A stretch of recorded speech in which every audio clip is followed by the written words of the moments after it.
Media રેવોલ્યુશનમાં આપનું સ્વાગત છે અને હું છું ચિત્ર ખત્રી આપની સાથે. દર્શક મિત્રો, આજે આપણે આવ્યા છીએ ગાંધીનગર બિરસા મુંડા ભવન ખાતે. હાલ અહીં આદિજાતિ વિદ્યાર્થીઓના સ્કોલરશિપને લઈને એક મોટો પ્રશ્ન છે. શું પ્રશ્ન છે અને શું છે મુદ્દો, તે આપણે સીધું જ ચૈતરભાઈ વસાવા સાથે જાણીશું, જે આમ આદમી પાર્ટીના ધારાસભ્ય છે. ચૈતરભાઈ, આપનું સ્વાગત છે પહેલાં તો મીડિયા રેવોલ્યુશનમાં. અને શું છે મુદ્દો એ જણાવશું. આદિજાતિ વિદ્યાર્થીઓ જે ઉચ્ચ અભ્યાસમાં હતા, જે જીએનએમ નર્સિંગ હોય, બીએસસી નર્સિંગ હોય, એમએસસી હોય, બીએસસી હોય કે ડિપ્લોમા હોય, ડિગ્રી એન્જિનિયરિંગ હોય, એવા ઉચ્ચ અભ્યાસ કરતા વિદ્યાર્થીઓને જે પોસ્ટ મેટ્રિક શિષ્યવૃત્તિ યોજના ચાલતી હતી, તે 28 ઓક્ટોબર 2024ના રોજ ગુજરાત સરકારે પરિપત્ર બહાર પાડીને બંધ કરી દીધી છે. ત્યારે અભ્યાસુ વર્ષના અધ વચ્ચે આવી શિષ્યવૃત્તિની યોજના બંધ કરી દેવાથી અમારા વિદ્યાર્થીઓને જે ખાનગી કોલેજોમાં મેનેજમેન્ટ કોટામાં જે એડમિશનો મળ્યા છે એ રદ થઈ ગયા છે. ઘણા વિદ્યાર્થીઓને એમના ડોક્યુમેન્ટ રિટર્ન આપી દીધા છે, શિષ્યવૃત્તિ નથી મળવાની ફી ભરાવે છે. ત્યારે અમારા બાળકો ક્યાં જશે? ત્યારે 60,000 બાળકોનું ભવિષ્ય અંધકારમય થઈ ગયું છે. ત્યારે અમે સરકારને કહેવા માગીએ છીએ કે એમની માનસિકતા આદિવાસી વિરોધી હતી, તે છતી થઈ છે. આદિવાસી વિદ્યાર્થીઓ સારો અભ્યાસ નહીં કરે એ એમની માનસિકતા હતી, આજે છતી થઈ છે.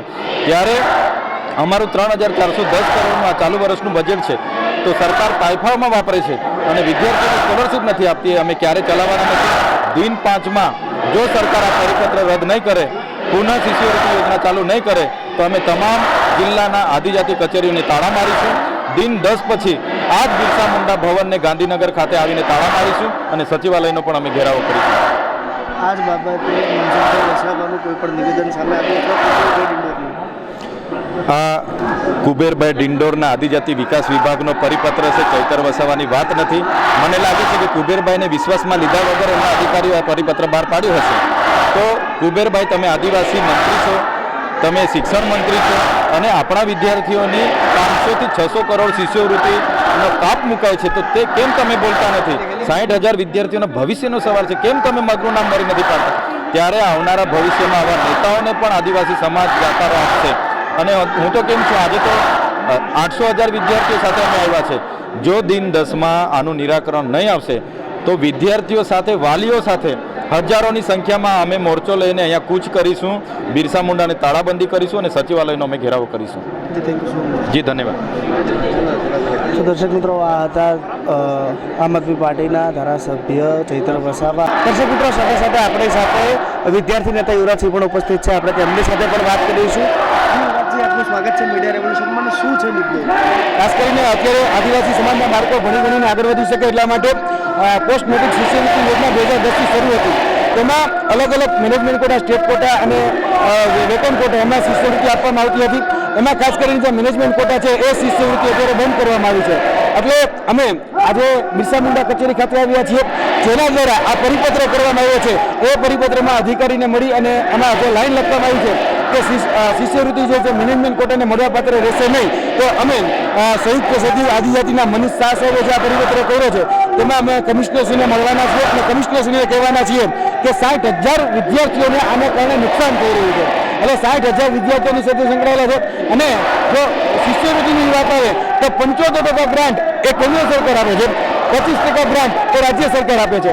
અને ઓલરેડી બજેટમાં ફળવાઈ ગયેલી ગ્રાન્ટો છે.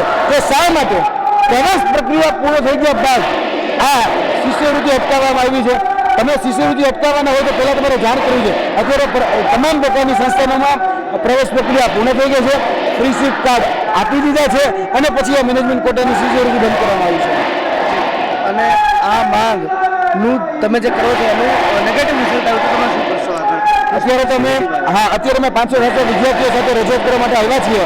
બિરસા મુંડા કચેરીનો ઘેરાવ કરીએ છીએ. જો અમને આમાં નિરાકરણ નહીં આવે તો આવનાર દિવસોની અંદર અમે ચોક્કસપણે જે વિધાનસભા છે વિધાનસભાનો ઘેરાવો કરીશું. તેની સાથે સાથે જે આદિજાતિ કમિશનરની જેટલી પણ કચેરીઓ છે એમાં તાળાબંધી કરીશું. કેમ કે 60,000 વિદ્યાર્થીઓનો પ્રશ્ન અને ભારતીય જનતા પાર્ટીની આદિવાસી સમાજ વિરોધી જે માનસિકતા છે એ છતી થાય છે અને આદિવાસી સમાજના બાળકો ભણી ગણીને આગળ ન વધે એટલા માટે આ પ્રક્રિયા તુગલકી ફરમાન કરવામાં આવ્યું છે. આ તુગલકી ફરમાન છે એ અમે સહન નહીં કરીએ. આવનાર દિવસોની અંદર જે પણ મોરચે, જે પણ લડાઈ લડવી પડે એની સંપૂર્ણ તૈયારી છે. અમે તાળાબંધી પણ કરીશું, વિધાનસભાનો ઘેરાવો પણ કરીશું જો અમારી માંગણી સ્વીકારવાની આવે તો.